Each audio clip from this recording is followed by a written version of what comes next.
Good morning. We're live again. Kamusta po? Nandito tayo sa Doc Willie and Doc Liza program. Facebook Live para bigyan kayo ng maraming tips ngayong araw. Doc Liza? Yes, good morning sa inyong lahat. Good morning, good morning. Gising-gising. Pero sa Gising-gising. iba, gising na sila sa ibang lugar. So, Oo. maraming salamat sa pag-tune in. Maraming Yes. salamat po sa pag-share. Sa una, si Tinexe Aposter. Si Tario Hilario. So, Yes, thank suki you po, namin. mga suki, at nandito kayo. Cynthia, Jeline, Angelfel. Hi. Sige. So, Doc Liza, i-share ko muna itong video natin para marami makanood at bibigyan kayo ng maraming tips ni Doc Liza sa UTI. May nahanda kami sa ang daming sex questions eh. Yes. Yan ang sasagutin natin. Paano mabuntis, paano hindi mabuntis, lahat ng questions gusto. Vaginal discharge, meron tayo. Mamaya, meron tayo about sa smoking. Papakita ko sa inyo yung mga gagawin natin. Yan, meron tayong smoking, meron tayong cesarean section, meron tayong skin at hair. Marami tayong mga boards dyan sa likod, naka-prepare. So nakita nyo, punong-puno ang show natin ngayon. Yes, Dr. Yes, Lisa. so uunahin Share natin ko muna. i-discuss yung UTI o urinary tract infection kasi marami sa ating mga kababaihan talagang problema ito. Ano ba sintomas ng nagkakaroon ng infection sa ihi? Masakit ang puson dun sa may lugar ng pantog.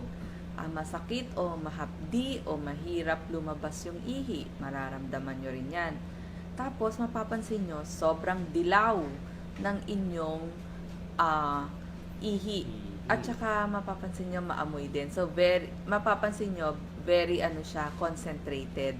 So meron tayong mga pwedeng gawin para maiwasan ang urinary tract infection. Una, ang dahilan bakit tayo nagkakaroon nga ng UTI o infection sa ihi, kulang o kaunti ang iniinom na tubig. Siyempre, pag concentrated yung ihi, matagal na doon sa pantog nyo, may bacteria na doon, dadami sila, magmumultiply sila sa inyong pantog. Kaya, padami ng padami hanggang magkaroon na kayo ng sintomas at magkakaroon na rin ng mga paglalagnat saka yung pagsakit nga ng pag-ihi.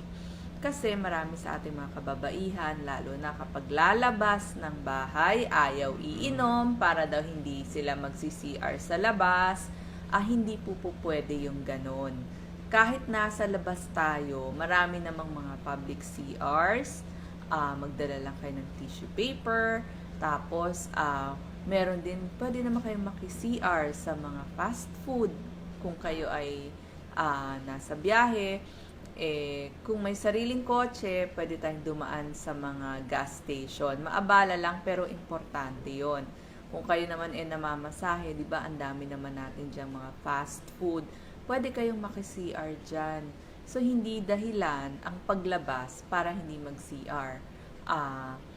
Yun ang unang dahilan, kulang sa tubig, tandaan natin. Ang pangalawa, maling paghuhugas ng puwerta. Pag naghuhugas, nagsisimula doon sa may puwitan, papunta doon sa harapan, mali yan. Kasi pupunta yung mga bakterya doon sa puwet, papunta doon sa inyong puwerta.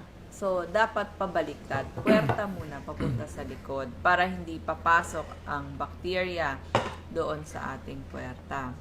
Okay, tuloy mo, Doc Lisa. Meron din namang mga kababaihan na nagpipigil lagi ng ihi. So, sa tagal na nandun, yung ihi sa pantog, doon nga nagmumultiply. Yes, i-reverse Yung mga ko lang bacteria. Yes, Lisa. Papakita natin habang yung sinasabi mo sa pag-ihi kung paano. Oo. Yan. Paano iiwas sa UTI o infection sa ihi? Oo. Yung sabi mo yung paghugas ng dumi. 8 hanggang 12 basong tubig kada araw. Yun muna. Kasi pag maraming iniinom na tubig, mas madalas ang pag-ihi, mas hindi mag-multiply yung bacteria. Yes. Pumunta sa banyo palagi pag naiihi na, huwag magpipigil. Sa tamang paghugas ng puwerta, harapan muna. Yes, ituturo Dyan sa natin harapan. So, ito yung dito lumalabas ang dumi natin. Okay? Ito ang mattress natin, Doc Lisa. matres. Dito yung puerta. This is the vagina. Ito yung bladder, yung pag-ihi. Yan, dito. Dito yung ihi, tapos dito yung sa puerta, vagina. Dito lumalabas ang baby. Dito ang sa dumi. So, ang turo mo, Doc Lisa, is, yes? Sa paghuhugas, Oh, kuha kayo ng tissue. tabo, Oo. tubig. Tubig lang po pwede na. Paghugas. Itabo nyo, Dito, sa harapan, pag hindi ganyan, sa likod. pag Sa ganyan. harap po ang buhos ng tubig.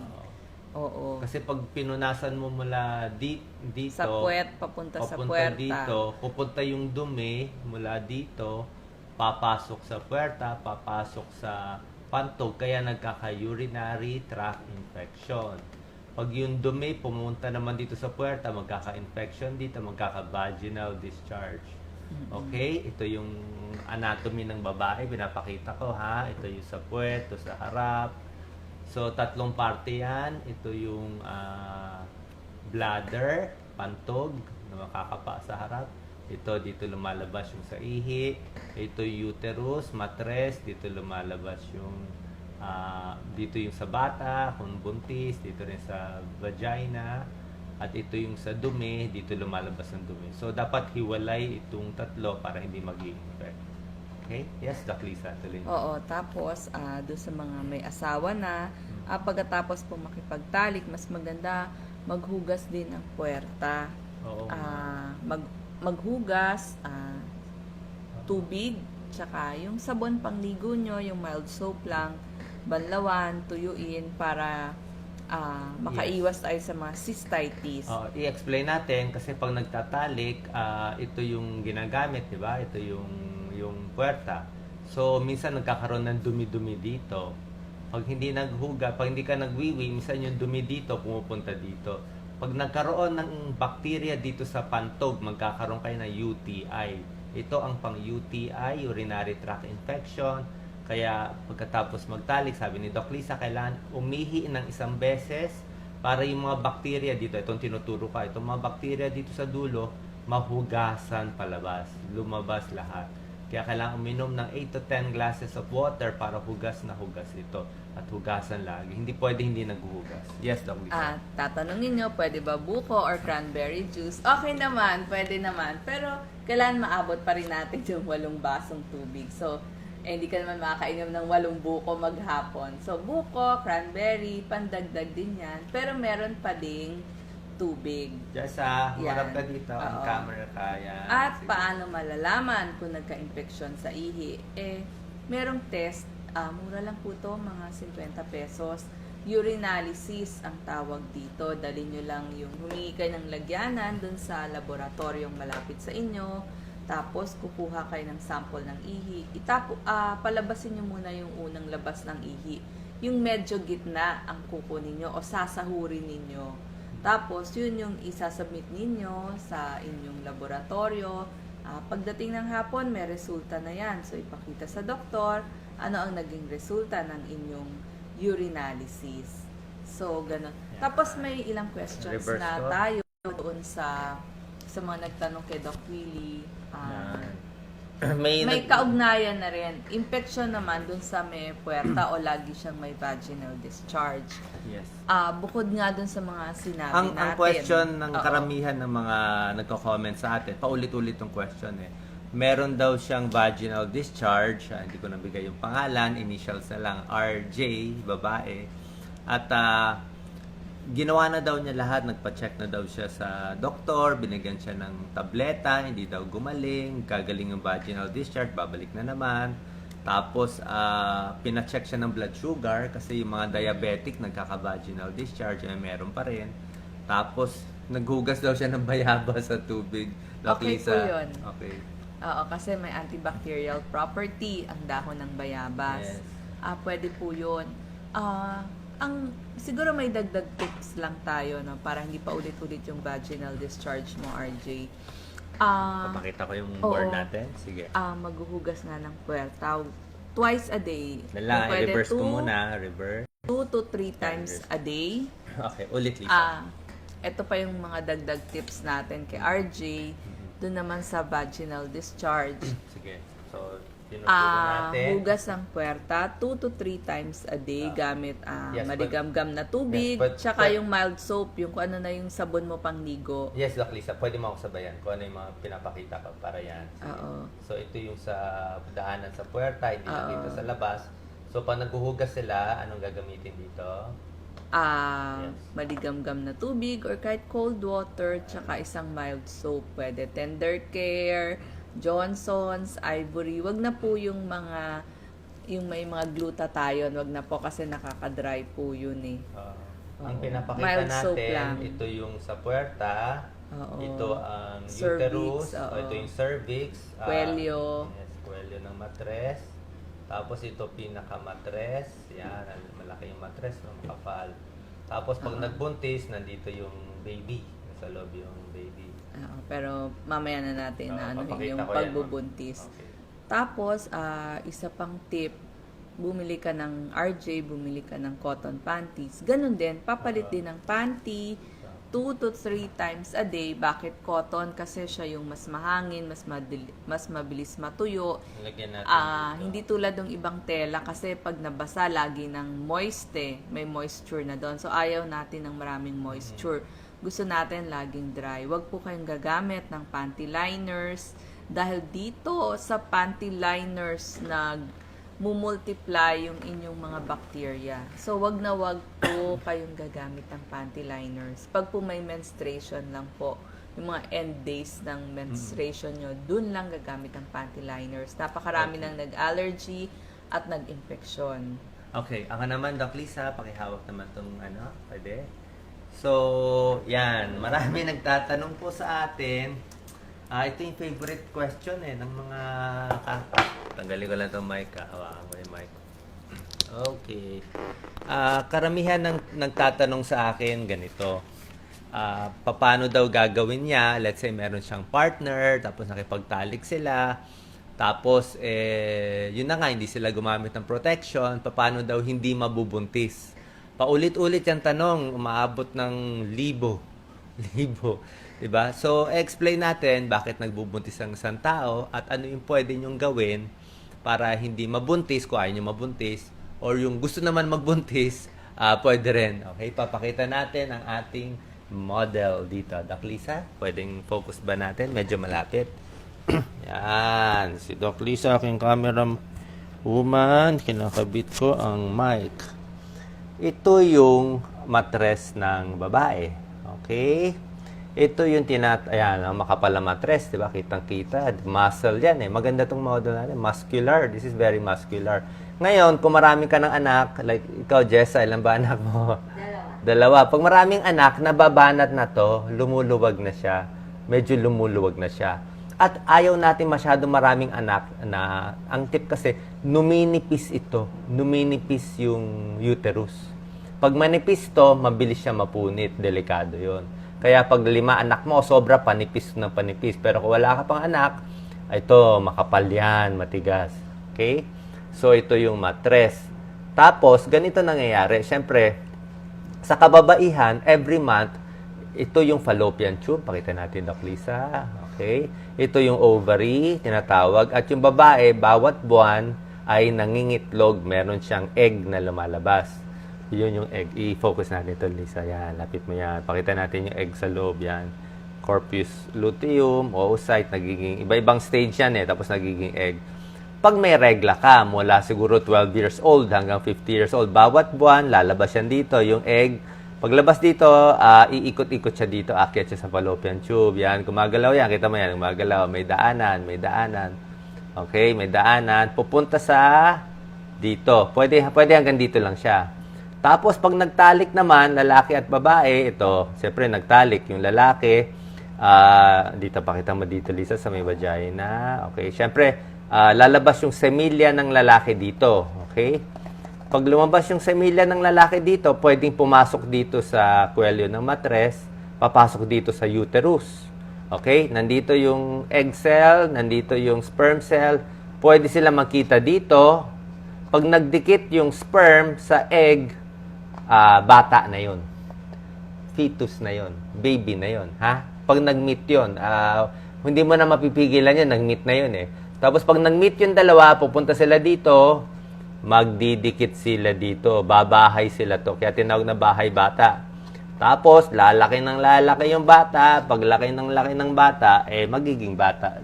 Jessa, pakita nga yung batang yan. Sige na. Yung isa lang, isang board lang. Dalawa yan eh. Ano? Jessa. So, pinapakita natin ang itsura ng bata. Yan. Ito ang mga babies. Yan.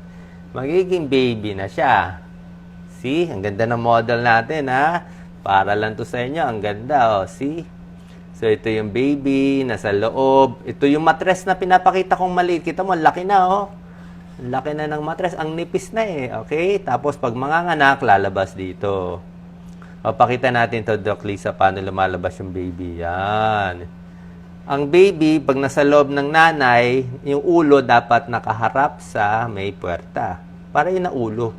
Yan ang normal ulo lumalabas. Yan. Tapos, chine-check up ng mga doktor. Yan, chine-check. Di ba, minsan pag buntis, pinapakinggan yan. Pinapakinggan para makita yung monitor. Kung okay ba yung tibok ng puso ng baby. Yan, ako, may ECG pa siya. May ECG monitor. Hindi biro pag bubuntis. Meron tayong mga buntis tips. Mamaya, okay, babalik tayo ulit dito sa ina-explain ko. So, dito lumabas yung sperm cell. Dito. At dito magtatagpo yung egg cell at sperm cells. Ngayon, ang tanong, first step, yung ayaw magbuntis. O, doon muna tayo, Doc Lisa, sa ayaw, di ba? Sa ayaw magbuntis, hindi dapat mag-meet ang sperm tsaka yung egg. Ayaw mo magbuntis eh. So, una-una, ang pinakamaganda hindi magbuntis, hindi magtatalik para walang sperm. Di ba?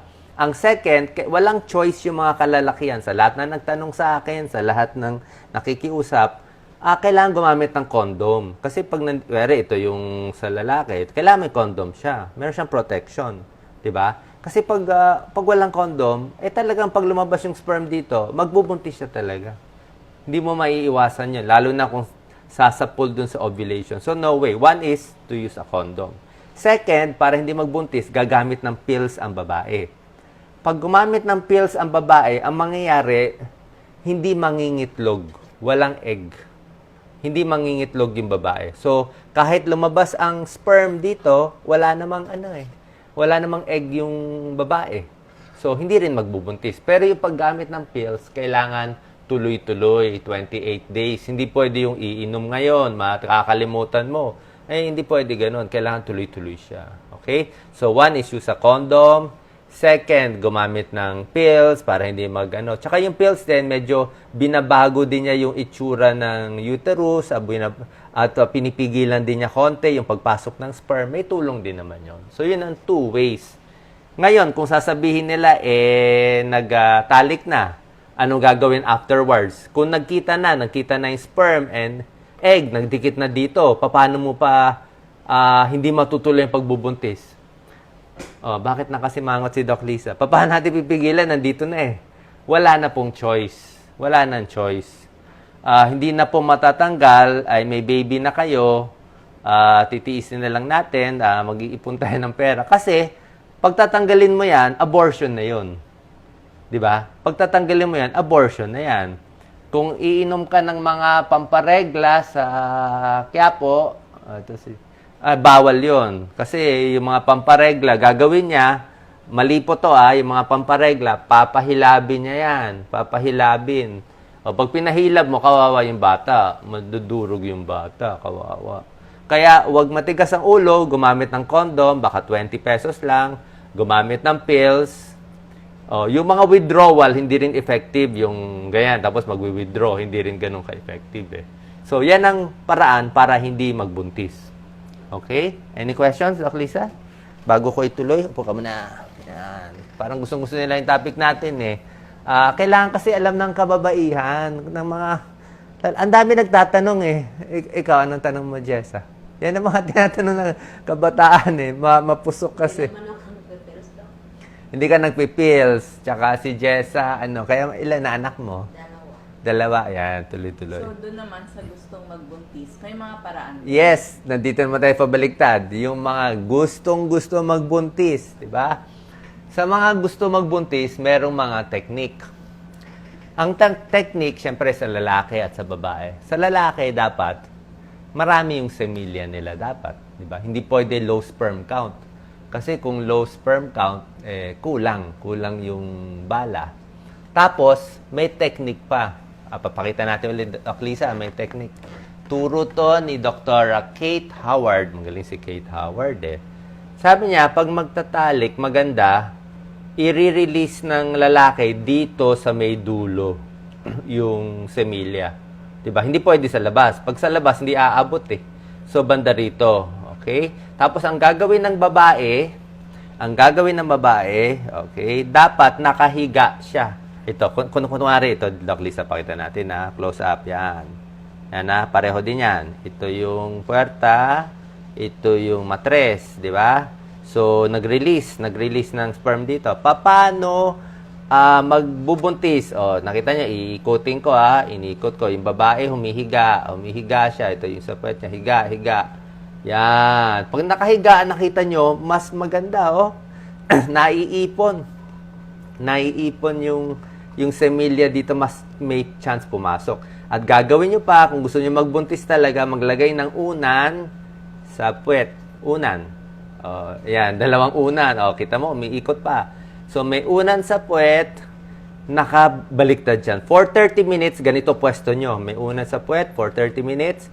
So, nakaipon dito yung semilya. Tapos, itatapat mo na mid-cycle, Doc Lisa, di ba? Medyo ovulation, para pumasok lahat dito.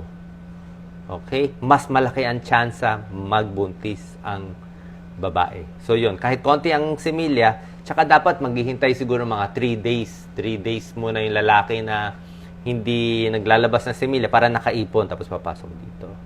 Yan. Yan ang big chance to be magbuntis. Doc Lisa, any question? Pero humingi kayo ng tulong sa inyong OBGYN para ma-monitor nyo kailan kayo nag-ovulate o kung kailan kayo nangingitlog. Actually, nakikita po yan sa ultrasound. So, pag nakita, may lalabas ng itlog, uwi na po ng bahay. Okay. So, kailangan natin ng tulong ng ating mga magagaling na OBGYN. Yes, panoorin niyo yung mga video ni Dr. Kate Catherine Howard. Marami ako naka-upload na video kay Dr. Kate Howard. Million views.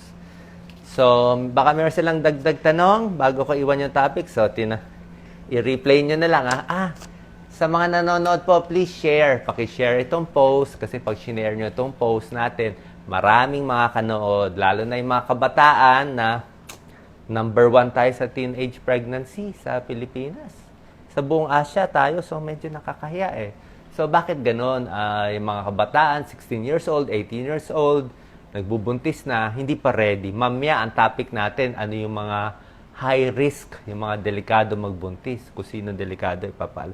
So, paki-share tong post natin, yun po tulong nyo sa kababayan natin at para marami makanood. Tapos, itong mga topics natin, base sa mga tanong ninyo. So, ito mga free tips, free service para sa bayan. Nasabi ko, bawal yung abortion. Pag nagdikit na, wala na tayong choice. Talagang tatanggapin na natin.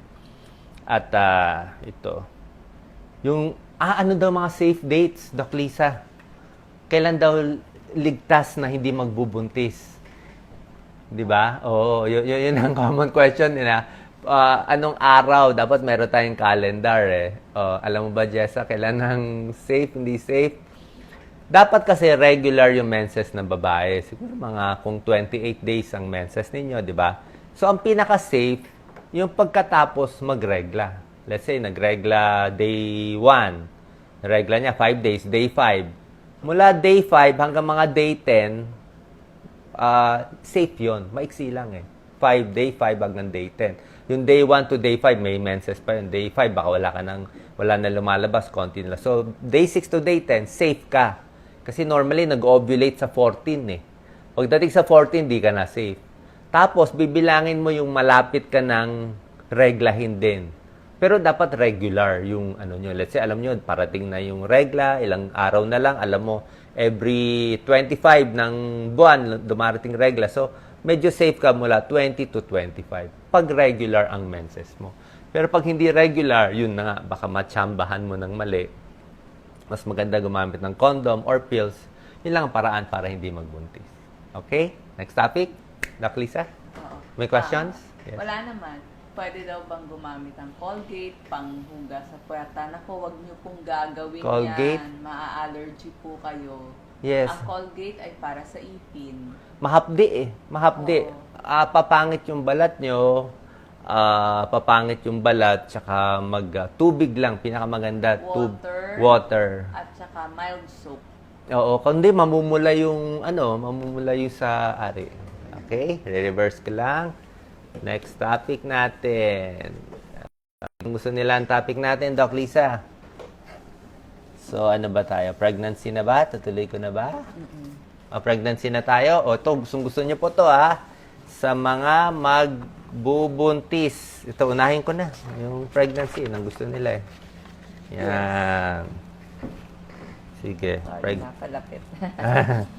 Lumaki. Okay. So, magbibigay tayo ng mga tips sa pagbubuntis. So, meron tayong mga dapat gawin bago magbuntis at habang buntis. Sumawa ka na lang? Una, kailangan natin uminom na ng folic acid. So, yung folic acid, meron na po yung nabibiling tableta at binibigay to ng inyong mga OBGYN at iinumin araw-araw. So, bakit natin kailangan ng folic acid kahit hindi pa tayo buntis? Kasi ito ay tumutulong sa pag-iwas sa sakit sa utak, sakit sa spinal cord. Siyempre, yung baby nyo may utak, may spinal cord. Kailangan pangalagaan natin yan. Lalo na sa unang 3 buwan ng pagbubuntis. Kailangan meron na siyang folic acid para hindi maging abnormal yung buto, yung ugat, yung spinal cord, yung utak ng inyong anak. Kailangan din ng maraming calcium na nakukuha nyo sa gata, sa orange juice, sa peanut butter, sa mga green beans, green peas. Kain tayo ng maraming calcium. Pwede rin po ang iron. Kailangan din natin ng iron kasi ine-expect natin na bababa ang inyong hemoglobin at lalo na sa panganganak, bababa yung hemoglobin. Kaya kailangan, saan nakukuha ang iron? Sa mga liver, spinach, cornflakes, dun po sa mga pagkaing mayaman sa iron, mga beans, at syempre, dun sa laman ng karne at baboy. Yan. Protina, kailangan din ng maraming protina. Makukuha nyo naman sa itlog, sa karne, sa gatas. Tapos, panatilihin nyo yung tamang timbang. So, hindi pwedeng sobrang laki ninyo kasi lalaki din ang baby nyo at baka magkaroon tayo ng diabetes tsaka yung high blood habang nagbubuntis. At kung iinom tayo ng gamot, ipaalam muna sa ating mga OBGYN kung pwede nating inumin yung gamot na yon. Wag po tayong inom ng gamot na baka makasama sa ating sanggol. Siyempre pa, wag magsisigarilyo at iinom ng alak kasi may epekto po yan sa utak ng bata ang alak at ang sigarilyo. Magpa-check up agad kapag actually bago kayo magbuntis, magpa-check up na kasi meron pang mga bakuna na kailangan. At oras na malaman ninyo nabuntis kayo, pa-check up na agad. Tapos isipin nyo na saan ko ba gustong manganak. Sa health center, sa lying-in. Kailangan meron na kayong ilang check-up bago kayo manganak doon kasi tuturuan kayo. Pagsakit ng tiyan, ready na ang bag, saang tricycle kayo sasakay, magkano magagastos, sinong tatawagin para pagsakit ng tiyan, mabilis nang pumunta doon sa inyong lying-in o health center na balak pag-anakan ninyo. So, pinag-iipunan po yan at pinaghahandaan. Kailangan handang-handa tayo. Wag po tayong manganganak sa bahay. Delikado po yan sa inyo at sa inyong sanggol. So, basta napansin nyo may lumabas ng tubig, takbo na agad sa inyong ospital. Okay? At 3 taon ang pagitan, ha? Yes. Para maging maganda ang Doc Lisa, pagbubuntis. explain natin yung pagbubuntis. Paki-reverse. Okay, reverse. So, ulitin ko lang Kanina, pinakita natin yung mga tips paano magbubuntis kung gusto ninyo at paano yung ayaw magbuntis. Dalawa yan eh. Marami sa inyo gustong-gusto magbuntis, lahat gagawin. Yung iba naman, lahat ang gagawin, wag lang magbuntis. So pinakita ko kanina, pero pwede ko ipakita ulit na short mamaya. Abangan nyo lang ha. So pakishare tong post natin para makanood ang mas maraming tao. Salamat sa lahat ng share at nanonood ng ating FB Live.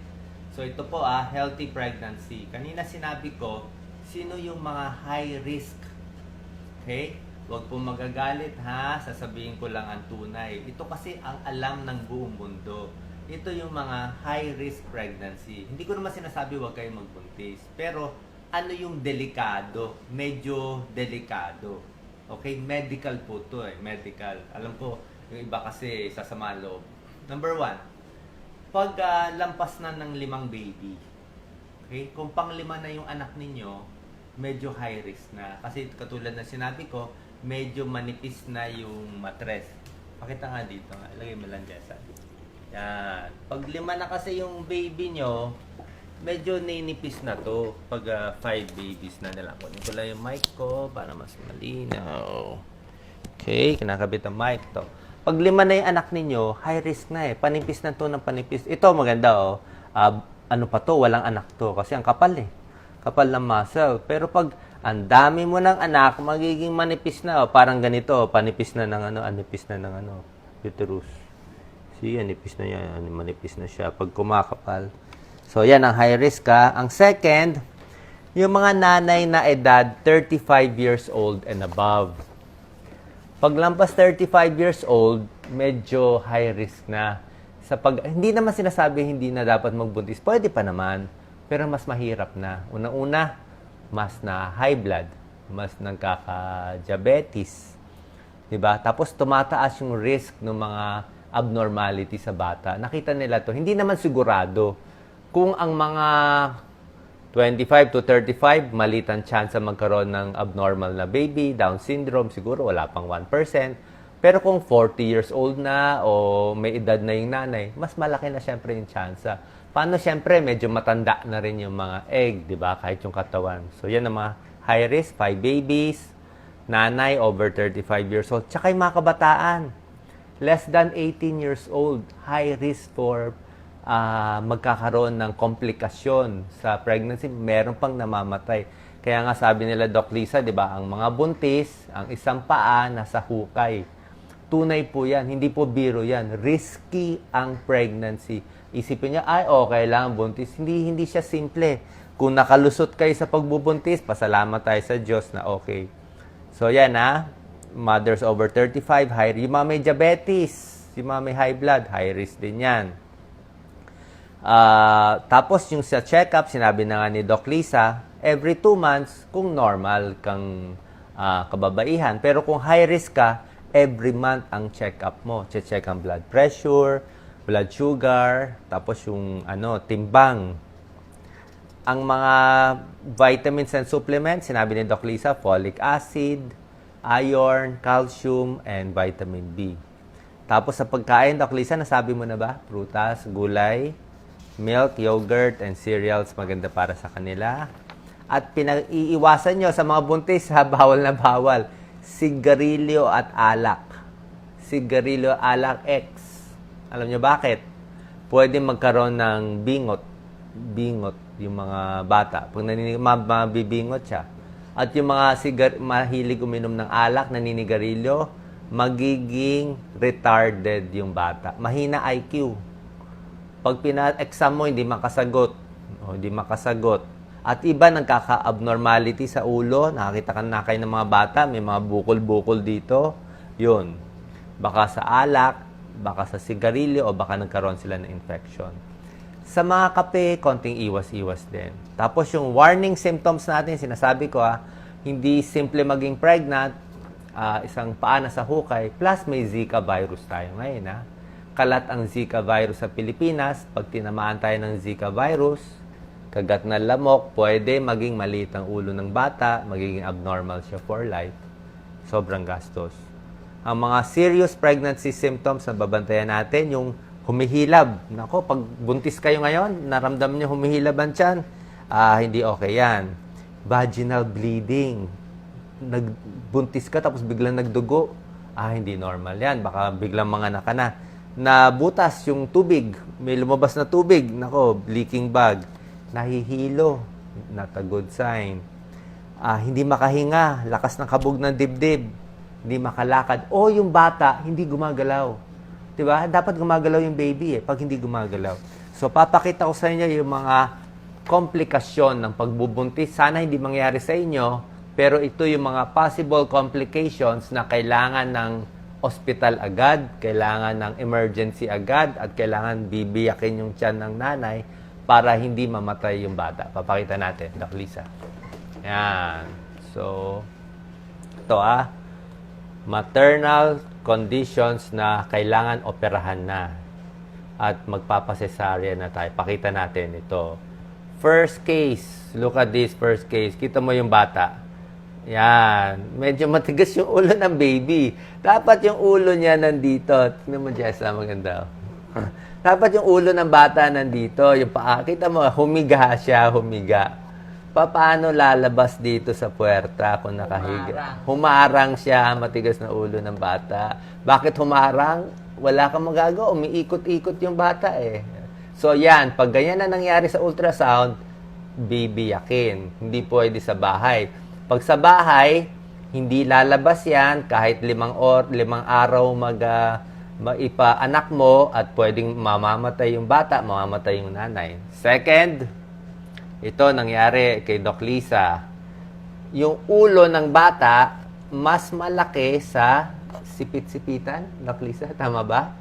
Merong mga tao na abnormal ang sipit-sipitan, katulad ni Doc Lisa, abnormal yung sipit-sipitan niya. Yung anak namin, ayaw lumabas. Siguro, 12 hours na di ba, Doc Lisa? Ayaw lumabas.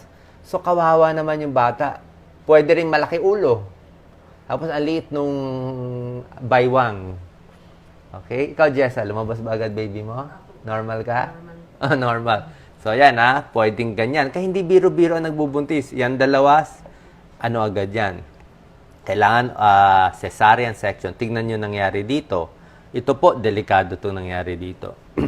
Ito yung bata, focus natin, Lisa. Nagkaroon ng abruptio placenta. Dinugo. Kita nyo, dinugo siya. Itong placenta, ano ba tawag sa placenta? Bahay bata. Itong bahay bata, dito Lisa sa taas, ang placenta. Inunan. Itong inunan, pakita mo Lisa, yung inunan natin, naghiwalay. Naghiwalay siya, nakahiwalay, kita niya, inunan. Ito yung umbilical cord, ito yung baby. Naghiwalay siya sa nanay. So, nawalan siya ng blood supply at dinugo. Pakita mo, Doc Lisa, yung pagkadugo niya dito.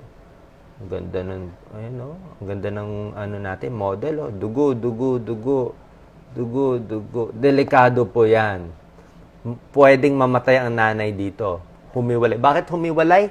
Hindi mo masasabi. Minsan, naghihiwalay lang talaga Lalo na kung maraming pagbubuntis. So yan delikado yan. Ito naman next step na delikado din. Fetal distress. Ibig sabihin, may mga pagkakataon na may sakit yung bata Nagkasakit siya. Paano malalaman kung may sakit na ang bata? Pinapakinggan ng doktor yung heart rate. Heart rate, may stethoscope kami, pinapakinggan yung tiyan. At nakakabit yung heart rate sa isang monitor. Pag bumagal ang tibok ng puso ng bata, pag bumagal ang tibok ng puso, ibig sabihin, hirap na siya. Baka mamatay yung bata. Okay?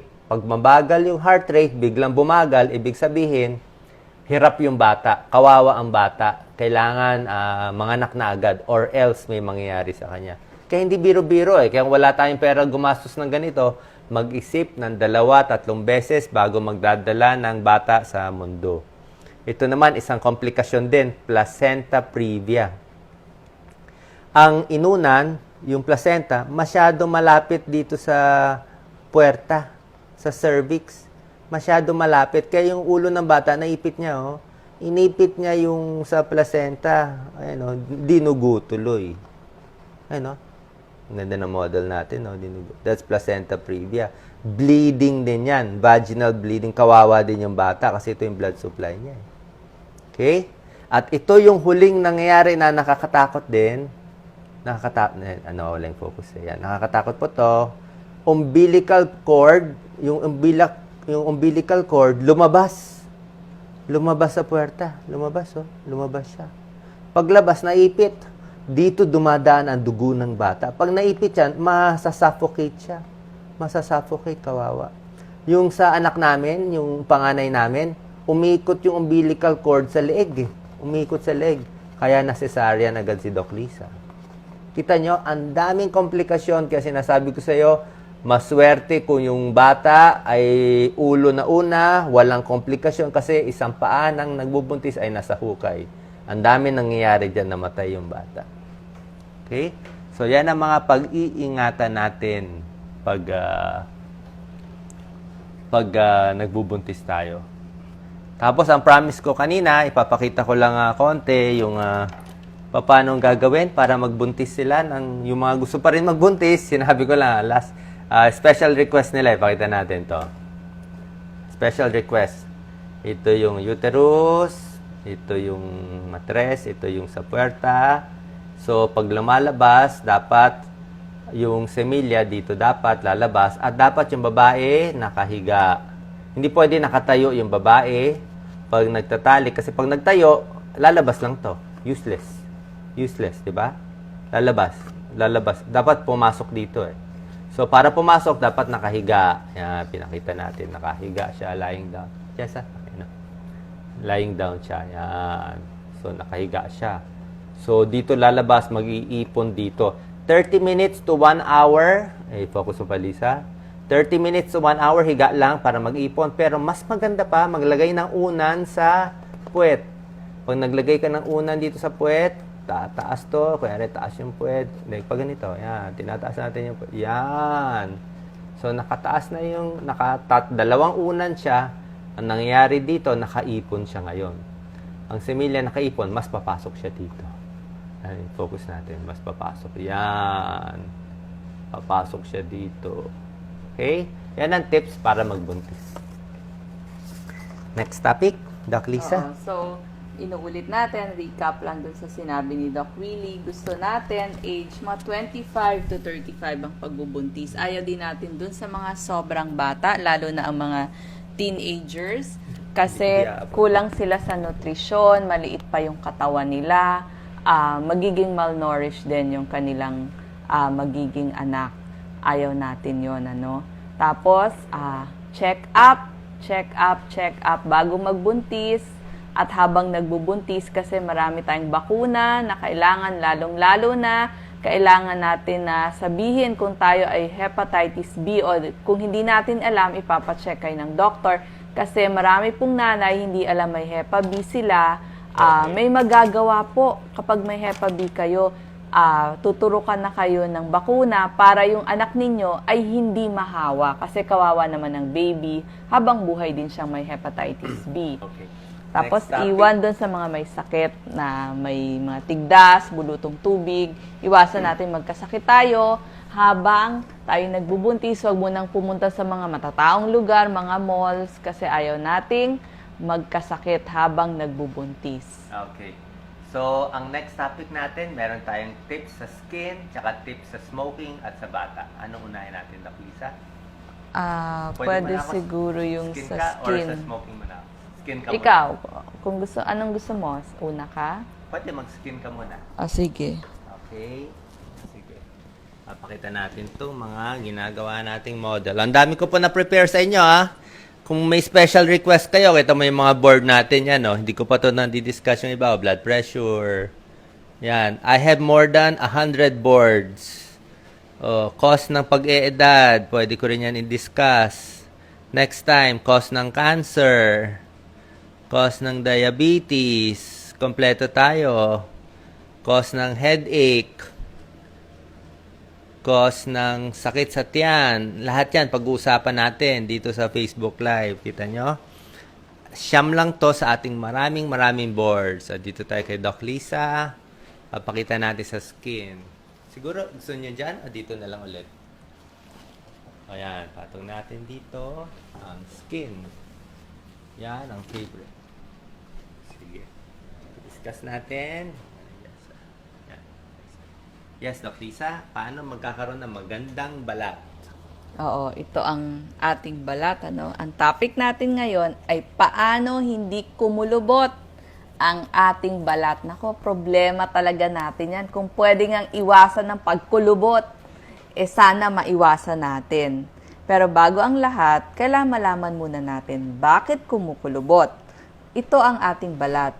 So makikita ninyo, itong unang parte, itong ibabaw ay tinatawag na epidermis. Itong ibabaw na to, no, meron diyang keratin. Ito para hindi pasukin ng tubig ang ating balat at dito natatanggal yung mga dead cells. So diyan nagpapalit ang balat. Yan, pinapalitan yan. Kailangan palit ang balat natin. Ito namang gitna ay tinatawag na dermis. Makikita ninyo, nandyan yung maraming ugat. Tapos elastin at collagen fibers. Itong mga elastic fibers na to at collagen, ito ay parang goma ng balat. So, kung elastic nga inaano mo, para maging maganda. Pag nabanat, babalik. Tapos, yung subcutaneous, itong bandang ilalim, nandyan yung mga taba, kaya yellow siya. Yan, nandyan yung mga taba. So, maraming bagay ang nagdudulot ng wrinkles. So, hindi maiiwasan ang pagtanda. At merong mga bagay na pwede rin nating iwasan. Ganito po, sa pag-edad kasi natin, yun mga hindi maiiwasang pangyayari. Kapag edad 20 tayo, nababawasan na yung collagen dito sa bandang gitna, ano?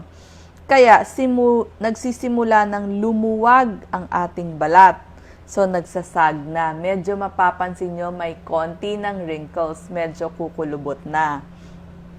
Kapag edad 30 tayo, nababawasan na rin yung moisture dito sa ating balat. Lumiliit na kasi yung mga fat cells natin. Yan. So, parang medyo natutuyot na tingnan ang ating balat. Yan. Pag lumiit yung fat cells, mababawasan yung moisture. So, pag 30s, makikita nyo parang medyo natutuyot na. Mas nagiging dry na ang skin nyo kapag edad 30. Edad 40, hindi na gumagawa ng collagen fibers. So, hindi na babalik kapag nabanat. So, ang resulta, wrinkles at mga fine lines. Okay. Kapag edad 50 na, talagang tuyot na ang ating balat kasi nawala na yung ating mga oil glands, lumiit na. At kapag edad 60, mababa na rin ang hormones, kaya manipis na ang ating balat. Okay. Sige, Doc Lisa, papakitaan natin sila mga gandang tips para sa skin. Ang isang tip natin, huwag magpapaaraw. Ganda ng model natin, ha? Ang dami tayong mga gandang tips na mag-tune in kayo. Nakikita nyo, yan ang araw. Pag alas 9 ng umaga, yes, pag 9 a.m., malasyado malayo. Okay. Pag 9 a.m., mas maganda ang sikat ng araw. Pa-side view, di ba? Pa-side view. Mas hindi ka mangingitim. Pag hapon na, pa-side view. Pero wag tayo lalabas ng bahay pag tanghali. 'Di ba? Pag tanghali kita mo, diretso yung init to, diretso ng init mapapaso tayo. Kasi merong mga ultraviolet light. Yan ang delikado sa ating katawan. Ultraviolet radiation nagko-cause ng cancer. Pwede siya maging cancer. Ito ang itsura ng cancer. Papakita ko Papakita ko yung cancer. Nakakatakot to Yan. Pag nakakita kayo ng mga, ito, pakita natin to. Yan ang cancer. Jessa, baba natin. Okay, so balik tayo dun sa topic natin na hindi kukulubot ang balat, ano? Yes, Lisa. So, ito ang itsura ng cancer. Pag nakakita kayo sa balat nyo ng ganito, pa-check kayo agad sa doktor. Posibleng melanoma yan. Ang melanoma, napakabilis makamatay. Lahat na nakikinig ngayon sa buong mundo, tingnan nyo, meron ba kayong ganito sa balat ninyo? Ito ang senyales, hindi maganda ang pagkabilog niya. Ang nunal dapat bilog lang Pag ganito, ibig sabihin, baka cancerous. It looks very cancerous to. Borders, kita mo yung hugis niya, hindi pantay. Color, iba-iba ang kulay niya, Merong kulay na mas dark, may kulay na mas light. Ito, color iba. Tapos, ito, D, diameter, medyo malaki. Malaki. Yan ang mga cancerous signs na binabantayan natin. So, para makaiwas, kailangan natin ng UV protection, ultraviolet. Gagamit tayo ng, ito napakahalaga, bibili kayo ng sunscreen. Yan, may dala si Doc Lisa na sunscreen. Kasi kung meron kang sunscreen, ano nangyayari? Yan, Doc Lisa? Napiprevent yung ultraviolet light, ultraviolet radiation na nagkakos ng cancer. Meron ka kasing sunblock may sunblock. Kaya lagi kayong magsa-sunblock. Meron tayong mga pasyente sa Salamat Doc, melanoma, nagka-skin cancer. Dahil na-expose. Yan ang ginagawa ng sunblock. Kita nyo? Hindi pumapasok yung araw, bumabaliktad. Doc Lisa, sunblock. Okay.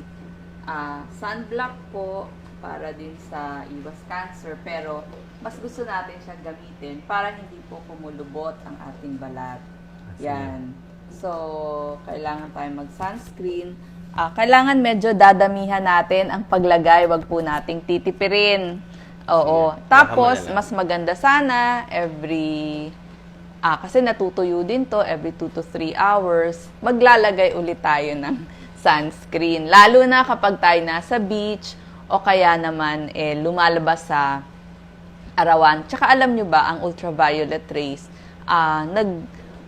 kapag tumama siya sa sand o sa simento, nagre-reflect po yan pabalik sa atin.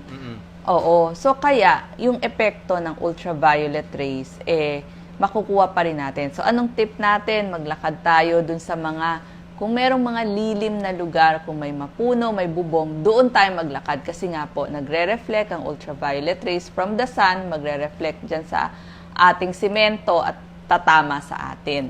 Tsaka, bakit lumalala yung ultraviolet radiation? Alam nyo bakit?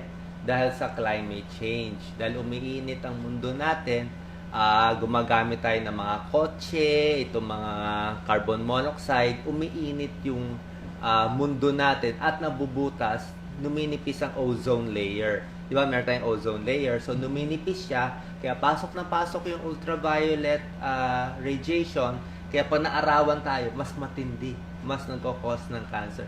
Yung mga piloto, sa mga pilot, mataas ang risk nila for cancer kasi ang taas nila sa airplane na-expose sila sa mga ultraviolet radiation. Oo, tsaka tip pa ba't maganda tong mga sunblock? Ilagay nyo po dito sa ilalim ng inyong mga mata. Tapos mapapansin nyo, meron ng mga pekas-pekas dyan. Yun po ang dahilan ay hindi paglalagay ng sunblock. Kaya mapapansin nyo, marami sa atin, lalo na dito sa matatambok na lugar, nandun yung mga pekas. So kung ayaw ninyo magka-pekas, maglagay tayo ng sunscreen or sunblock against ultraviolet A at ultraviolet B. So makikita nyo UVA and UVB.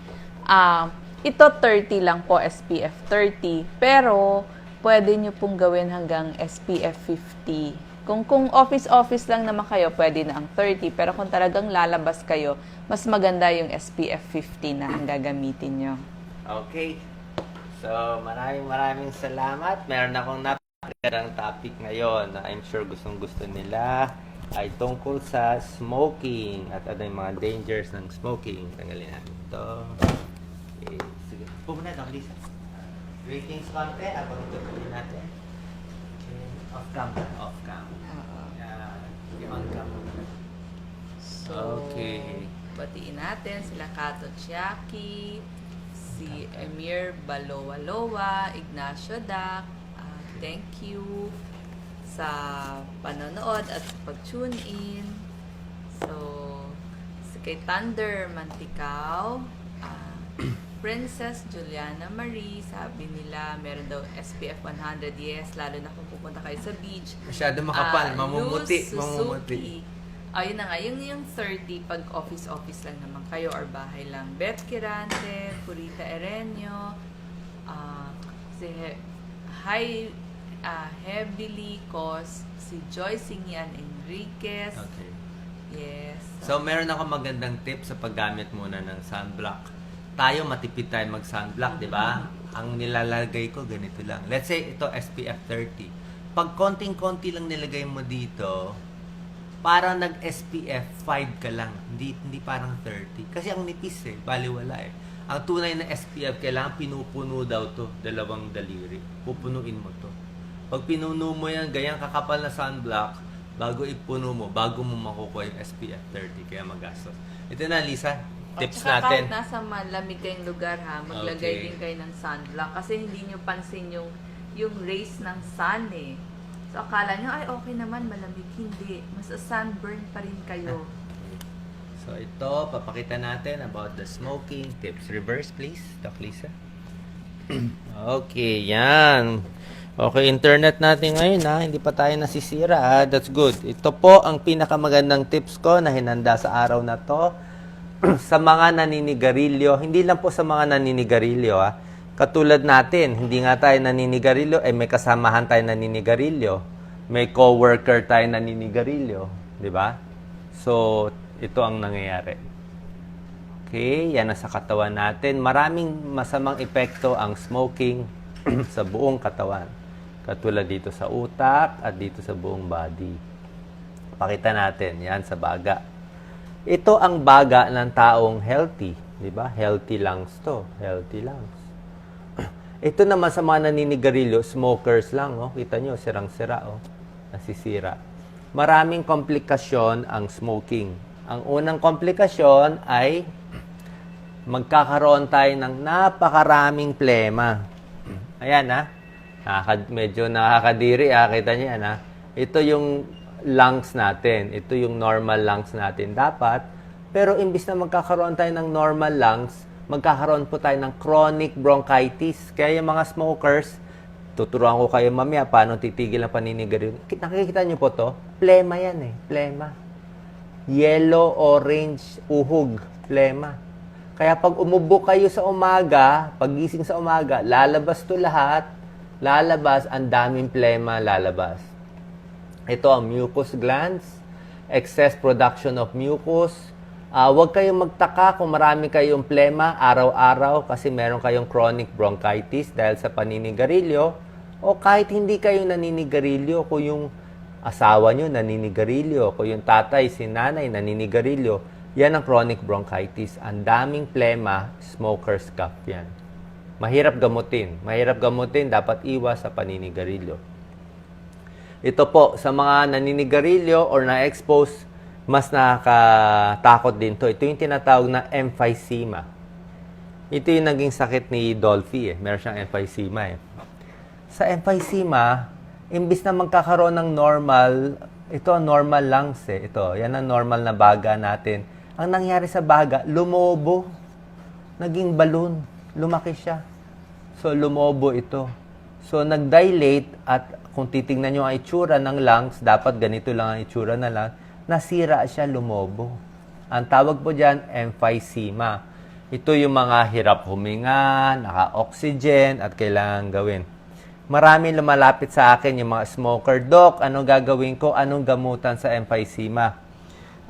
Medyo, I'm sorry to say, sasabihin natin sa kanila, ang emphysema po, siguro sasabihin ko na lang sa Facebook Live, irreversible po. Ibig sabihin, walang gamutan. Ang emphysema, hindi gumagaling. Walang gamot. Di ba? Bakit hindi natin sinasabi dati na walang gamot? Siyempre, naawa tayo sa pasyente, ayaw natin siya malungkot, kaya bibigyan mo lang ng para sa plema, bibigyan mo ng mga inhaler, makakatulong konti. Pero yung sira sa baga, hindi na nawawala.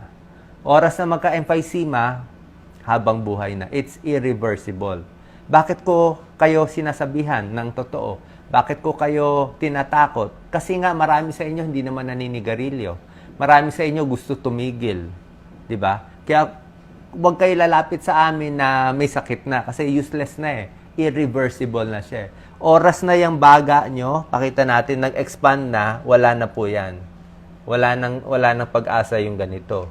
Parang goma yan Pag ang goma nabanat na, hindi na babalik yung goma Emphysema.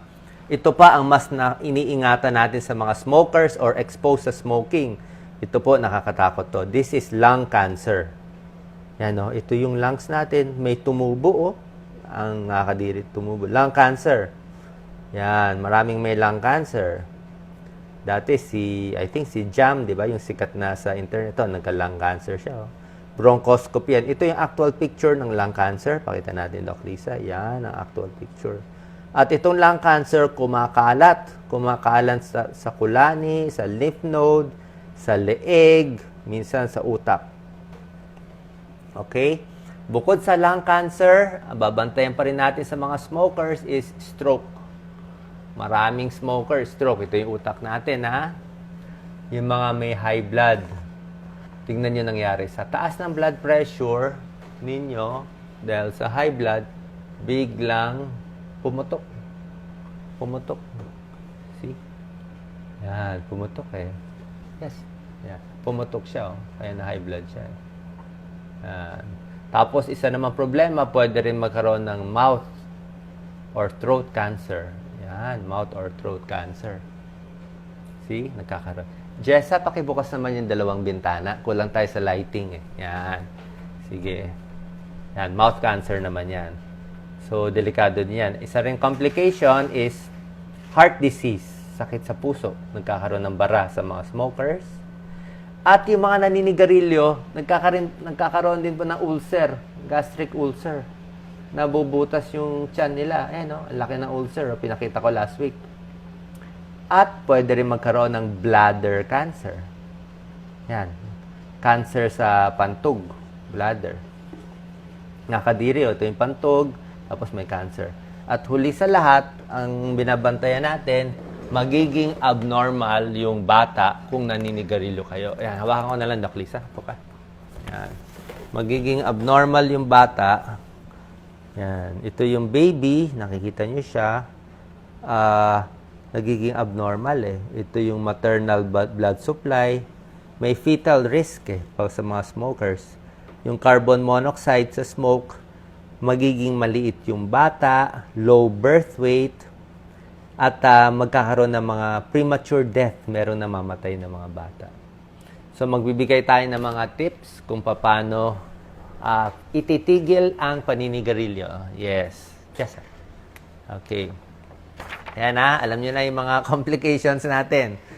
So, sa mga gusto stop ng smoking, ganito ang gagawin natin. Number 1, kailangan po may willpower. Ibig sabihin, may nais yung tao na tumigil.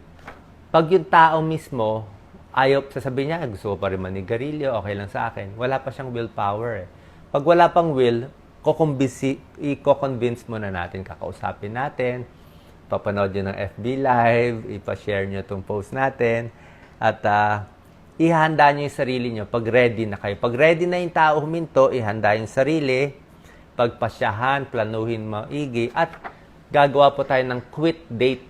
Gawa kayo ng isang schedule. Sasabihin nyo, next week, sa Martes din, titigil ko na ang sigarilyo. Sulat ko na. So, sulat mo, maglagay ka na petsa. And, sa bahay nyo, alisin nyo na lahat ng tukso. Meron kayong mga smoking na lalagyan, yung mga ashtray, tanggalin nyo na. Yung mga kaibigan yung naninigarilyo, iwas na kayo muna sa kanila, wag mo na makipag-text. Yung mga lugar na puro smokers, yung mga bar, yung mga kantahan na puro smoking area, iwas muna tayo sa kanila para hindi tayo matukso. Tapos, syempre, pag titigil kayo, sasabihin ko na yung totoo, merong withdrawal symptoms. Ang withdrawal symptoms, ano ba yung Doc Lisa sa Tagalog? Parang balisa. Syempre, tinigil mo yung smoking sa nicotine, na-addict ka doon. So, medyo 1 to 2 weeks, medyo balisa. Pero kaya mo ito labanan. Pwedeng hingi tayo ng suporta sa pamilya, maging abala ka sa mga other things. Mag-sports ka, magsayaw, mag-hobby. Tapos, kahit, let's say, napabalik ka sa smoking, okay lang naman gawin mo ulit, mag-quit date ka ulit, at tigil mo ulit. Tapos, pwedeng kumain ng chewing gum, pwedeng mag-chewing gum, mag-candy, or inom lang ng tubig kung mayroong mga withdrawal symptoms. Kasi ito talaga yung kinakatakot nating mga complications, itong ang daming plema, at itong ang daming plema na hindi talaga gumagaling, di ba? Yan ang binabantayan natin. Tapos yung emphysema na irreversible, di ba? Ang emphysema ay irreversible, nahihirapan huminga, at nasisira yung lungs dahil dito. Okay? So, yan ang mga babantayan natin. Sana hindi kayo mabot dito sa mga complications ng smoking. Okay? Doc Lisa? Topic ay papakitaan natin sila ng mga tips, I think, sa banana. Sa vanilla.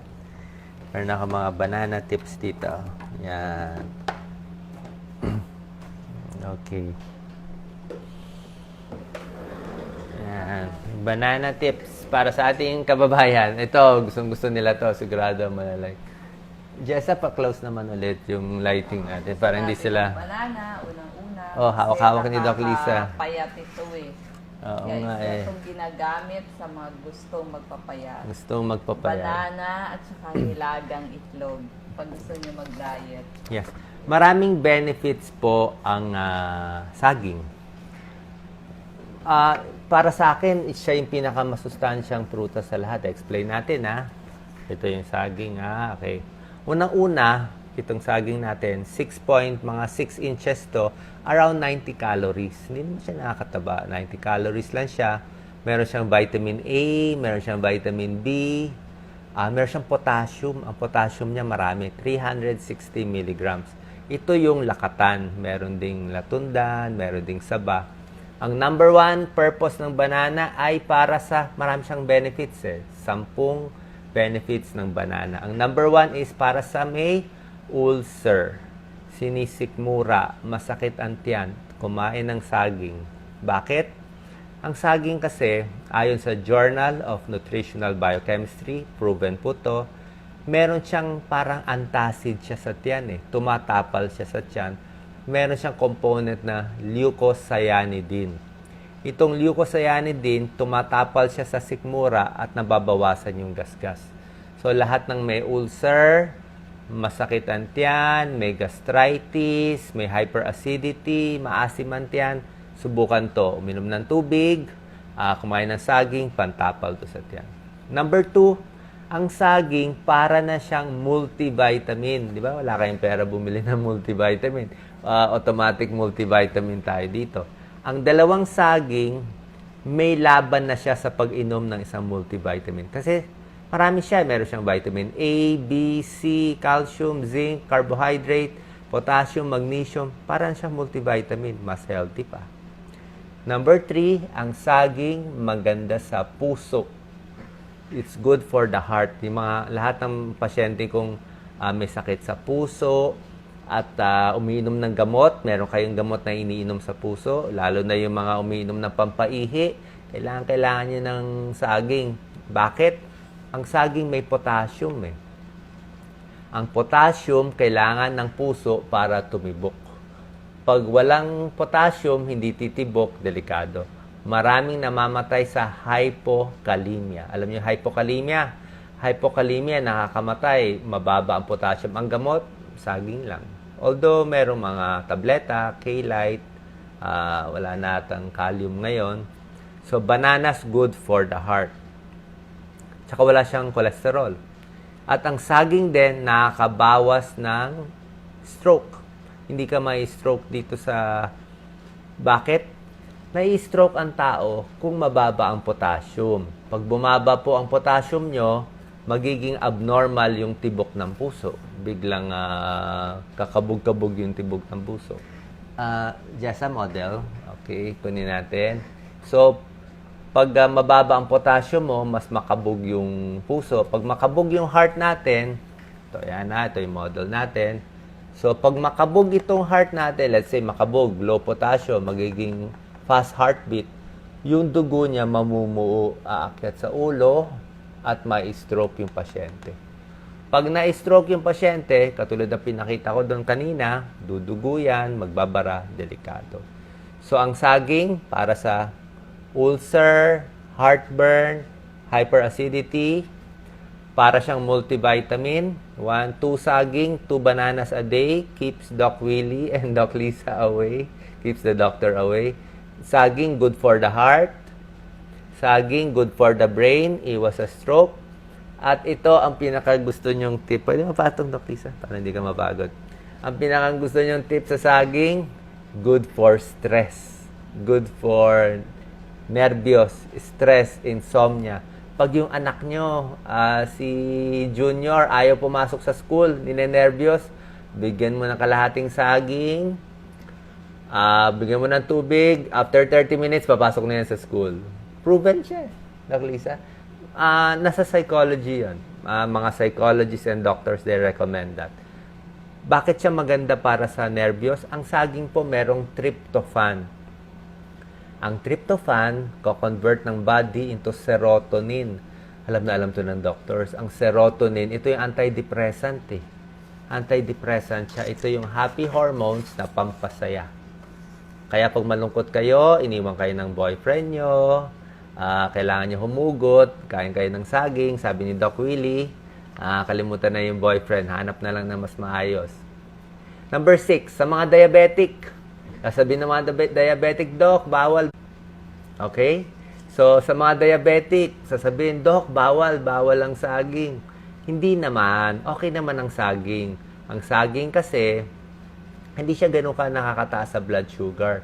Ang tip ko lang, huwag bibili nung masyadong overripe. Diba? Yung overripe, yung parang, ano ba yung overripe? Yung parang Hinog na hinog, yung masisira na. Safe siya sa diabetic kasi hindi siya mabilis mag-release ng sugar. Medyo unti-unti siya. Oo nga. So, yun ang paliwanag po. Bakit pwede sa mga diabetic? Tsaka mas gusto ko ang lakatan. Ang lakatan kasi, mabango siya, ang bango. Madilaw. Pag madilaw siya, meron siyang vitamin C eh. Kaya siya maasim-asim ang lakatan, di ba? May vitamin C. At may vitamin A din. Kaya siya color yellow. Okay. Ang latundan, maputi, mas mura, wala siyang vitamin C. So, mas maganda ito. Tapos, ang saging, maganda to sa fatigue, pagod. Di ba? Gusto niya pampalakas? Pag na kayo bumili ng energy drinks, sayang lang pera niyo sa energy drinks. Energy drinks, may caffeine, atakihin pa kayo sa puso, di ba? Ano ba nangyari kay Samboy Lim? Mahilig sa energy drinks na stroke, di ba? So, ang saging, natural energy drinks. Nakita niyo ba yung mga tennis player? Mga tennis player, si Maria Sharapova, si Roger Federer, every set, upo siya, papahinga siya, hawak niya tennis racket, kakain ng saging. Di ba? Ito kasi ang pangbigay ng energy. Number 1 energy source para sa fatigue, sa anemic, at ito pa. Hindi mo ito alam, Doc Lisa. Ang saging, pwede prevents leukemia. It prevents leukemia. Ayon sa study sa Journal of Epidemiology ni Kwan, baka sabihin ng doktor, hindi siya sa Scientific, December 2004, page 1098 to 1107, ang kumakain ng saging sa mga bata ay nakakabawas ng childhood leukemia. Nakakabawas ng leukemia. At ang saging din ay nakaiwas sa hika. May European study, 2,600 children pinakain ng saging, mas hindi siya hinihika. Tunay po, proven. Bakit wala nagsasabi sa inyo na maganda ang saging? Sasabihin ko ba ang reason, Doc Lisa? Bakit? Kasi walang kita. Actually po, mura kasi ang saging. Pero mapapansin nyo ang lahat ng mga 7-Eleven, Family Mart, kahit po ang Starbucks, merong tindang saging. Kasi alam nga nila na pinakamadaling kainin to, pinakamadaling ibaon. Pag gutom kayo, balatan nyo lang, busog na kayo. So, walang dahilan. Close naman ako sa mga kababayan natin. Bakit wala nagsasabi maganda saging? Alam niyo bakit? Wala namang kita eh. Walang kita, di ba? Walang kita. I mean, paano ka tutubo na magbebenta ka ng saging? Hindi ka naman bibigyan ng airplane trip ng saging. Kaya yung iba, mas gusto magreseta na lang ng tableta. Di ba? Iba yun eh. Gamot yun eh. Pero maraming natural remedies na healthy. Tsaka sa saging, makakatulong ka sa maraming tao. Itong mga dati pakwan, tubig, saging. Very healthy. Dapat ituturo ng doktor kasi mabuti ito. At libre kasi, di ba? Ayaw natin na, yun na nga, may sasama loob. Pero hindi kasi ako mahilig sa tableta. Hindi ako mahilig sa mga gamot. Okay ang gamot sa heart attack, sa pneumonia. Pero sa mga nervyos lang o konting pagod lang, di ba? Pwede na itong mga natural remedies. Tsaka ang maganda sa saging, napakabilis ibaon. Di ba? Lagay nyo lang sa Lagay bag nyo sa nyo. bag. Murang-mura. Balutin nyo ng tissue para hindi Ang last issue na lang sa saging ay yung pagtitibi. Sabi nila medyo nakakatigas. Medyo nakakatigas nga konti. Pero hindi lang naman saging kakainin mo. Sasabayan mo ng papaya, sasabayan mo ng pakwan. So pag sinama mo yon, may tulong din. Yes, tanong nung ating viewer, pwede daw ba dun sa mga may sakit sa kidneys? Pag po Pwede. doon sa mga matataas na ang potassium na may sakit sa kidney, konti-konti lang na bananas. Kasi kailangan pa rin natin ng prutas eh. Yung mga nagdadialysis, syempre ibang usapan yon. Pero for the ordinary people, Normal people. lalo na sa Pilipinas, napakainit. Naku, yung may kakilala nga ako, 10 saging sa araw. Gano'ng karaming saging? 2, 3. Napakadaming benefits. So, ulitin ko lang sa mga late tuners, ang benefits ng saging, iwas sa stress, good for heartburn, good for ulcer, good for hyperacidity. 2 saging para na siyang multivitamin sa isang araw. At sa mga umiinom ng diuretic, yung mga furosemide, aldehyde, yung mga Bumababa ang potassium. yung mga may heart failure, kailangan nyo ng saging. Kasi pag sumobra baba ang potassium, magloloko yung puso, magloloko yung sa utak, pwedeng mamatay yung pasyente. At may good news ako, 105 calories lang per saging. So kung nagda-diet kayo, wala kayong merienda, yan na yung pwede nyong kainin. Kasi 105 calories, busog na kayo, inuman nyo lang ng tubig. Yun na nga Yes. sinabi ko kanina with egg. Nakita nyo lahat ng mga nagpapapayat. Nilagang itlog, saging, yan With lang ang egg. ginagawa nilang merienda. So, busog kayo, feeling, pero low calorie. Sasabayan Tip ko yan. pa, bukod sa saging, ang pinakamagandang pampabuhay na hindi rin gano'n tinuturo ng iba ay tubig. Diba sinabi ko sa ulcer? Tubig. Tapos, pero hindi ko ubusin lahat pa. Konti-konti lang. Diba, Lisa? Ano benefits ng water para sa kanila? Yun na nga, sa mga nagtitb, inom lang po Yes. ng maraming tubig. Tapos alam niyo yung mga kababayan natin sa Davao, yan talaga kinabubuhay nila. Mm. So tinutulungan din natin sila kasi yan ang main crop nila or tanim sa Davao dun sa gawing Mindanao. Yes. Okay? So, alam niyo na yung saging. Ang next topic natin na I think gustong-gusto na lahat, special request, it's about liver naman, hepatitis. Okay? Pakita natin yung hepatitis board natin. Doc, mahina pintig ko sa puso. Check natin, ba't mabagal yung heart rate mo? Oopsie. Laila Ligas, yan. Doc, hindi ako mahilig sa saging. Sayang eh. Ba't hindi ka mahilig? Unless mayaman ka, pag hindi ka mahilig, tsaka mura lang siya eh. Mura lang siya eh. Imbis na kung may pera ka mag-multivitamin, kung may pera ka mag-healthy lagi, pwede. Pero kung wala naman, dun tayo sa libre. Ha? So, tayo lang nagtuturo nito kasi gusto ko, wala kayong sakit, di baling wala kaming kita, di baling wala kaming magaling lahat ng mga Pilipino, basta healthy kayo. That's the goal. So, paki-share po tong post natin. Pag share nyo, maraming makakanood. Salamat sa lahat na nanonood. Itong last topic ko, maganda to para sa inyo. Hepatitis. It's very serious kasi, kala nyo hindi importante hepatitis, 16 million Pinoys are hepatitis B positive. 16 million. 16%. Posible na positive kayo na hindi nyo alam. Kaya para sa akin, magpa-check na kayo ng hepatitis profile. So, pa-check kayo ng hepatitis profile, siguro baka mga 500 pesos, gano'n. Malaman natin kung may antibody na kayo, ibig sabihin safe na kayo, or baka carrier kayo. Pag positive yung antigen nyo sa Hepa B, Hepa B positive. Pero tuturuan ko kayo ngayon ng mga tips sa Hepa B positive. Okay? Papakita natin tong hepatitis B model. Okay. So, ito ang liver na pinapakita natin, Dr. Lisa. Yan. Understanding hepatitis. Maraming klaseng hepatitis. Merong hepatitis A, may hepatitis B, slowly, Doc Lisa, para hindi sila mahilig. May hepatitis A, hepatitis B, hepatitis C. Okay? Ang papakita natin mula dito sa taas, sa umpisa tayo, ito ang ating atay. Yan, dito lang tayo sa atay natin. Ang hepatitis ay nagkakaroon ng infection siya. Isa siyang virus, nagkakaroon ng infection sa liver. Ito ang liver natin. Pag nagkaroon ka ng hepatitis A or hepatitis B, ang nangyayari sa'yo, maninilaw. Maninilaw ang mata, lalagnatin, at dahil dito, namamaga ang liver. Ito ang liver natin. Kaya tinawag siyang liver kasi pampabuhay siya. It will make you live.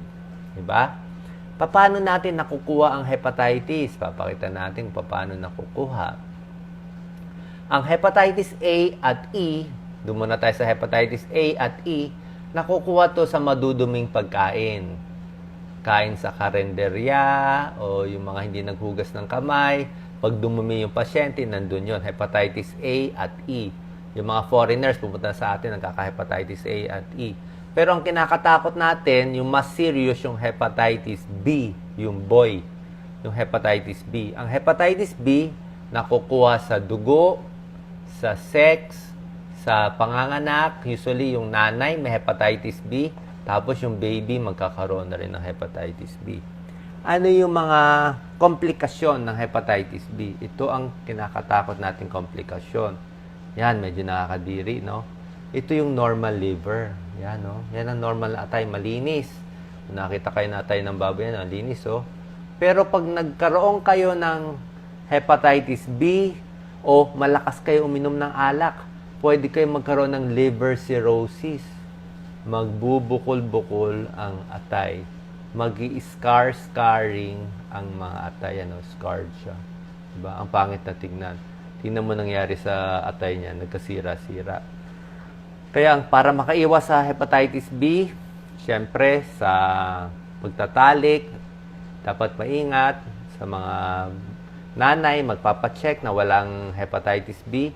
At kung merong hepatitis B, para yung bata ay dapat bibigyan ng injection. Ang isang complication, pag may liver cirrhosis na, nasira na yung atay, ay magkakaroon ng, ito po, nakakatakot to, esophageal varices. Sa esophagus, lalaki yung ugat at dudugo yan. Ang lakas nito dumugo. Yan yan esophageal varices. So, dahil nagkakaroon ng pagsisikip sa atay, yan, namamaga. At pwedeng dumugo ang buong tiyan. Yan. So, nagbabara kasi sa atay. Nagbabara yung blood flow. At bukod sa lumalaki ang atay, lumalaki din ang spleen. Ano ba spleen sa Tagalog? Pali ata Pali, spleen. So, bukod sa hepatitis B infection, babantayan din natin yung pag-inom ng alak. Pag-inom ng alak, nagkakos ng liver cirrhosis. Alam nyo ba, Doc Lisa, gaano karaming alak lang ang kaya sa isang oras? Dapat 1 cc of alcohol lang, 1 ounce of pure alcohol. Lampas 1 cc, yan, baka masira. Tapos, papakita natin kung ano nangyayari sa hepatitis dito sa baba. Yan. Ito ang normal liver. Yan, normal liver. Ang ganda, oh. Yan, mga arteries at mga cell. Yan ang liver biopsy. So, normal ang cell. Pag nagkaroon ka ng hepatitis, yung mga nanilaw, ito po mangyayari. Ako na magpapakita. Yan. Nagkaroon na siya ng hepatitis. There is swelling and inflammation at ng mga cells na mamagana. Oh. At sumisikip na yung daanan. Ibig sabihin, tumataas ang pressure dito. Tumataas ang pressure dito. Yan. Tapos, pag lumala yung hepatitis mo, ito na nangyayari. Yan ang pangit na tignan. Magang-magana siya. Talagang sirang-sira na yung atay mo. Lumalaki itong mga cells. Tapos, nagpa-fibrosis, nagkakapeklat-peklat. At namamatay pa, nabubulok pa yung mga cells mo. At dahil dito, sumisikip ang mga daanan, tataas yung pressure. Ano mangyayari kung meron kang liver cirrhosis? Naku, ang daming komplikasyon. Ito na nga, pwede magdugo ang tiyan. Pwede mamayat. lalaki din ang tiyan. Yan, mahihirapan sila. So, ito yung nangyayari. Marami na pong klase ng hepatitis, hindi lang hepatitis A. Parang alphabet na tayo ngayon. May A, merong hepatitis B, merong hepatitis C, nakukuha rin to sa blood transfusion, may hepatitis D, may hepatitis E, at ang bago, hepatitis G. So, kompleto na siya. So, A to G. Yan ang mga bagong kaalaman sa hepatitis. Magbibigay tayo ng mga liver protection tips para sa kanila, Doc Lisa. Para sa hepatitis. Okay. Put kami na.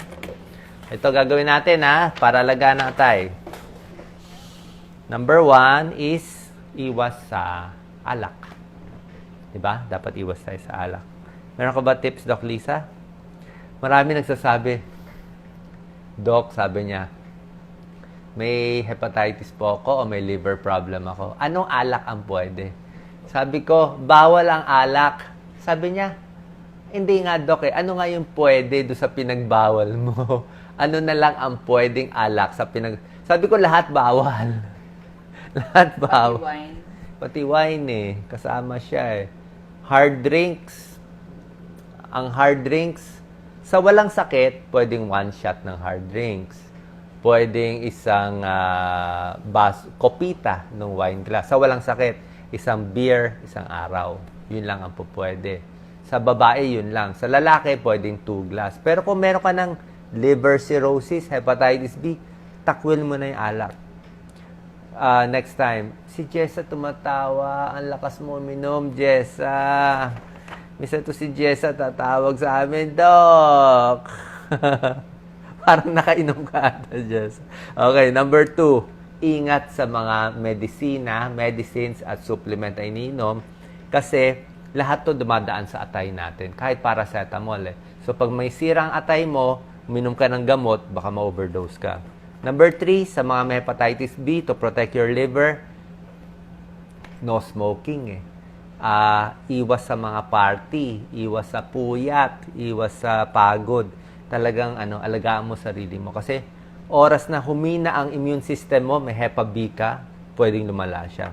Eat healthy foods, prutas, gulay, yan talaga. Yung mga junk foods, bawal sa liver. Fatty foods, matataba, mamantika. Okay?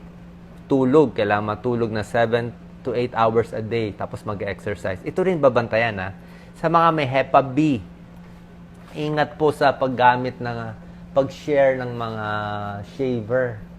Diba? Palagay natin, ako may Hepa B, nag-shave ako. Tapos siniram ni Doc Lisa, nag-shave siya. Pwede siya mahawa ng Hepa B. Sa mga nail cutter, ingat din. Kasi minsan, pag-cut mo, baka may dugo. At sa sex, nahahawa din yung Hepa B. So, kailangan babantayan natin about hepatitis B infection. Any questions, Doc Lisa? Yes.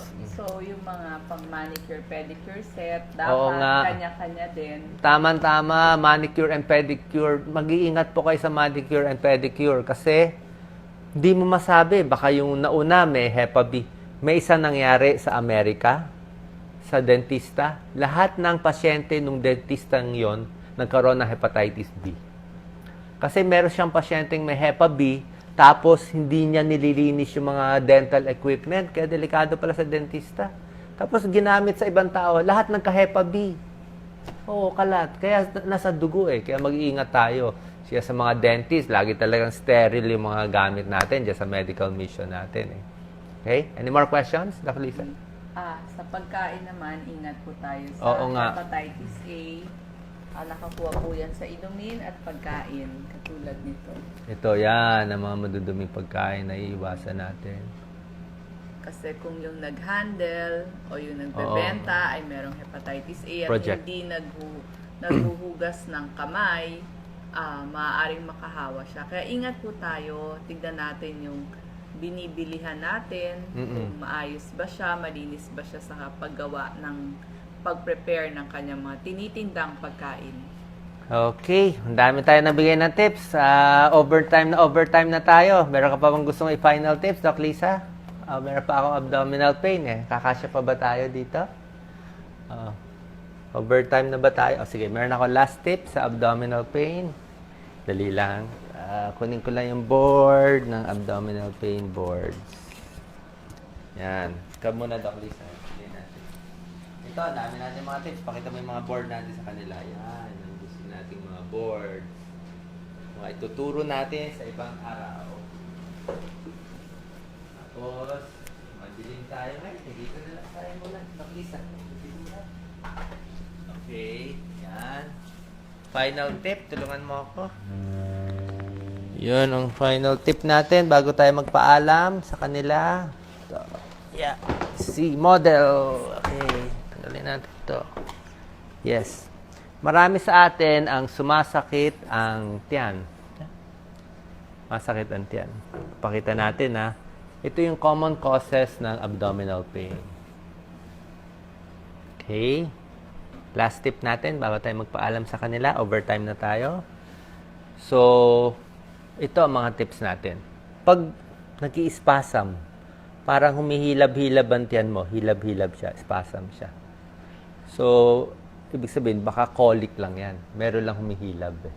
Baka colic lang siya. Minsan, baka may nakain ka lang. Yung mga pahilab-hilab.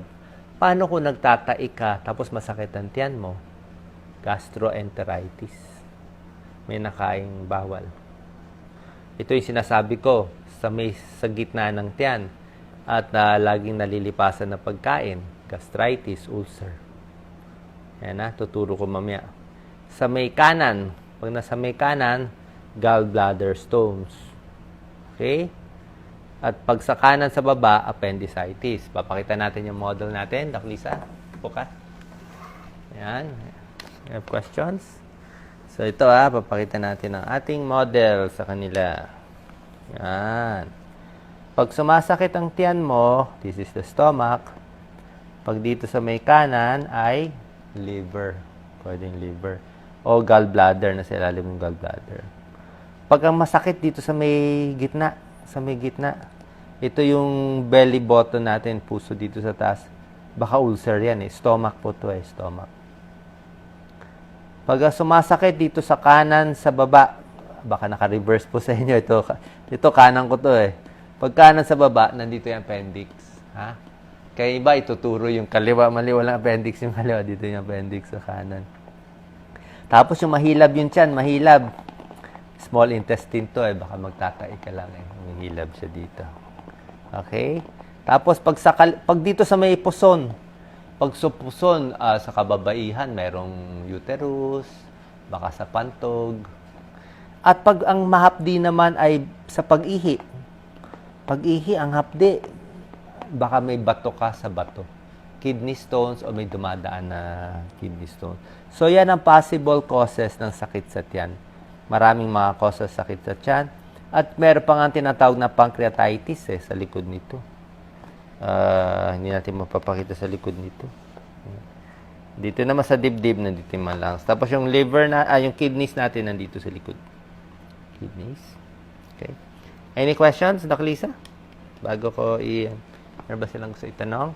So, ito yung mga final tips natin para sa inyo. Okay? Good. Okay, sige. So, maraming salamat kay Dalisa Itanibe. Yes. Yes, maraming salamat sa inyo. At overtime na tayo. Pwede ka, Lisa, bumati a few? Meron mababatiin. Yung mga taga-Dubai natin, si Vivian, Liza Ting. Okay. So, salamat sa mga nanood sa ating show ngayon. Ferrer. Okay, reverse ko naman muna. Okay. Yan, dami nanonood sa ating ngayon. Finally, naipit ko to. Ang dami ko na-prepare. So, smoking. Yan. Sa reproductive, papakita natin ang pinakagusto nyo kanina, yung paano magbuntis, hindi makabuntis. Salamat sa lahat ng nanood. Jocelyn daw. Naklisa ba? Superhero Doctors. Thank you very much. We're overtime. Obamik, thank you very much. Sire Lavender, thank you very much. Hiningal na kami. Uy, wag mo sirahan yung board natin, Naklisa. Yan. Nazareth, Taichi, Grace Kelly, thank you very much. So, yan. Marife Byron. At next time, marami pa tayo i-prepare ng mga tips na gusto nyo, i-post nyo lang dito. At, ay, hindi ko pa pinapabati, Jessa. O, Jessa, bati ka. Para makita ka ng ano mo. O, Jessa, meron ka ba natutunan? May question ka ba sa amin? Sige, puka. Ito yung mabait na. Hello po, ito exposure mo. Nag-makeup ka pa. O, sige, anong matanong mo sa akin? Meron ka ba natutunan? Marami po, Doc. Tulad ng? Sa pagbubuntis, paano magbuntis at paano hindi. Alam mo na yung gagawin, maglalagay ng unan sa puwet. Balak mo pa ba magbuntis? Ayoko na to. Ayaw na magbuntis. Jessa, ang tandaan mo yung alak. Apo. Oh, yung alak daw. Hindi na ako ngayon masyado sa alak na takot na ako mag-ano. Kaya wag mamaya. Bumalik yung- Makikita ka ng tatay mo, minom ka ng alak. Okay. Ano pa meron ka bang tanong sa napakinggan mo? Pampaganda, yun ang gusto mo. Pampaputi. Okay lang naman papaganda. Oo. Normal na sa babae. Next time, pwede kami magturo sa thyroid. Yan, sa thyroid. Alam na alam ni Jessa ang sa thyroid. Yung mga kailangan pa-opera tayo. Huwag matakot, mabilis lang. Masakit ba yung pagpa-opera sa thyroid, Jessa? Hindi ko naramdaman, Doc. Oo. Mas okay ba na operahan sa thyroid o hindi? Mas okay po. Ano ba pakiramdam mo bago ka maoperahan? Pakiramdam, okay na parang magaan sa pakiramdam. Basta, yung Okay. basta ang ganda pakiramdam pag nung natapos na po. Yes. Parang Next time, ang topic natin sa thyroid para kay Jessa. Thank you very much. Goodbye na po. At goodbye po. Ingat po sa kanila. God bless. God bless. See you again.